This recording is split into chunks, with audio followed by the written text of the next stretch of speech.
people outside away from the working miners as they work. And we wore dust pumps, which measures the amount of dust that the miner is breathing.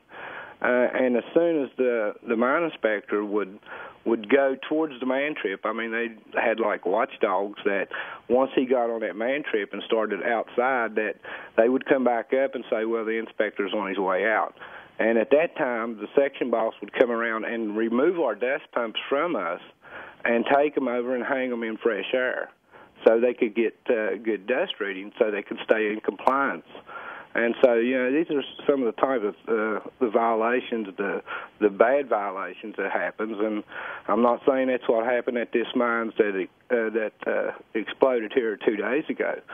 But, you know, it's been a pattern the whole time I worked there that this is the way they operate.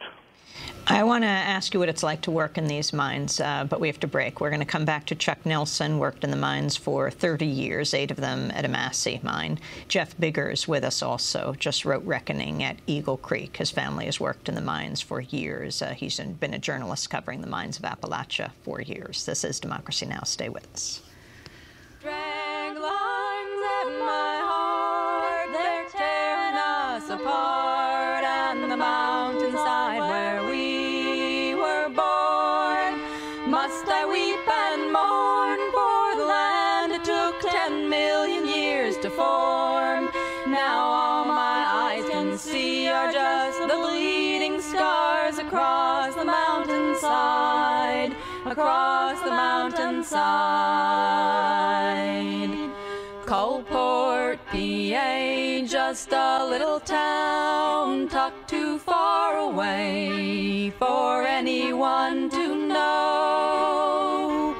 But the folks born and raised for 6 generations, working day by day, trying to keep themselves a home.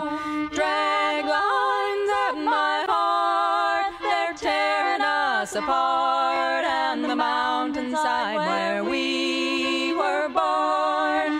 Must I weep and mourn for the land it took 10 million years to form?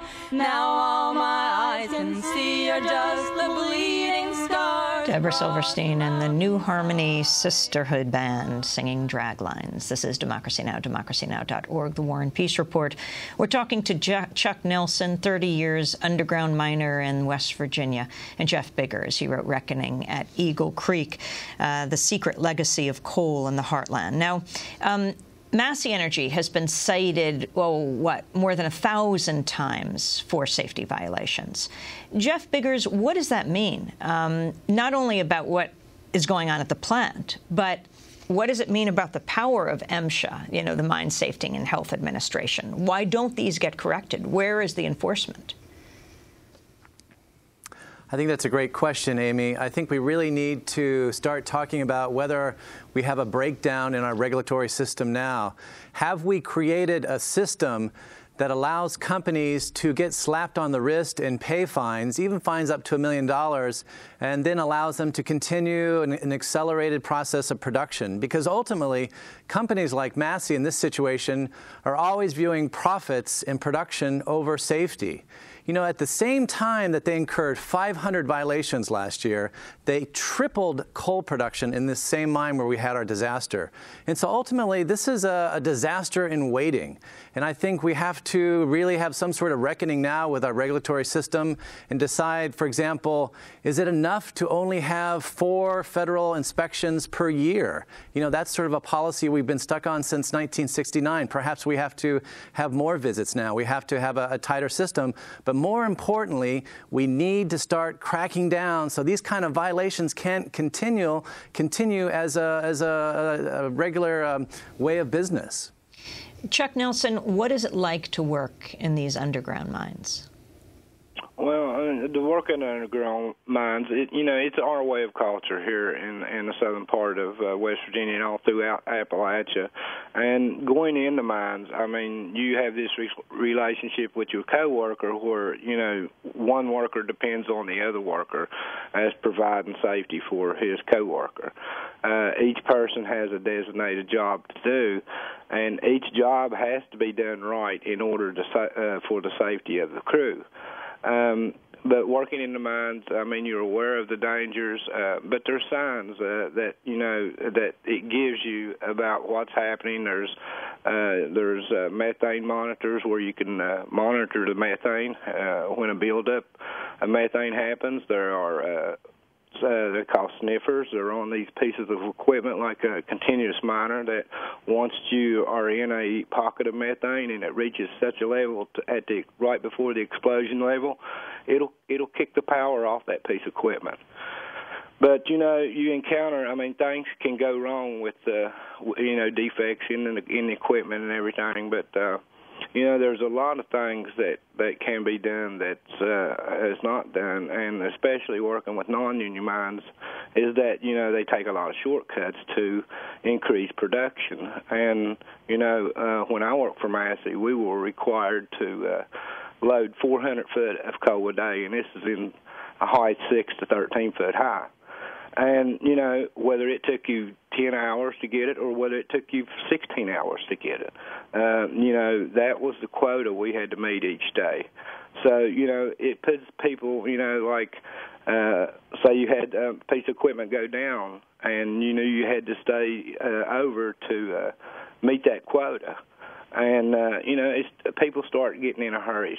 People start taking shortcuts. And, this is how people get hurt when they don't do mining the way they're supposed to do, the way it's intended to do. And a lot of the miners that I work with was younger miners. I mean, I was the oldest guy over there, and this was a new mine that's just opening up. And a lot of guys were 20, 21 years old. And when Massey hires these guys, they've only seen one side of it. They see the non-union side of it. They've never been in a union mines.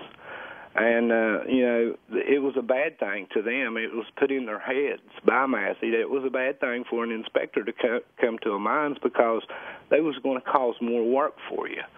And, I talked to some of my coworkers, and I tried to get the point across. What would it be like if there wasn't any mine inspectors at all? They could just have you doing everything, and they lacked in everything. I mean, they wouldn't rock dust until the last minute or an inspector showed up. The ventilation was always down until the inspector showed up or at the end of the shift. But, that's the kind of things that gets people killed. Mining can be done, all mining's dangerous, but it can be done in a safe way. But you have to take the measures that the way it was intended to be mined. That's what these laws are on record for. ABC News is reporting that large mining firms like Massey Energy avoid tough penalties by fighting 2 out of 3 fines, that they're doing this increasingly, each challenge chewing up more time and resources, the result, a clogging of the system. How, Chuck Nelson, did Massey Energy affect your family?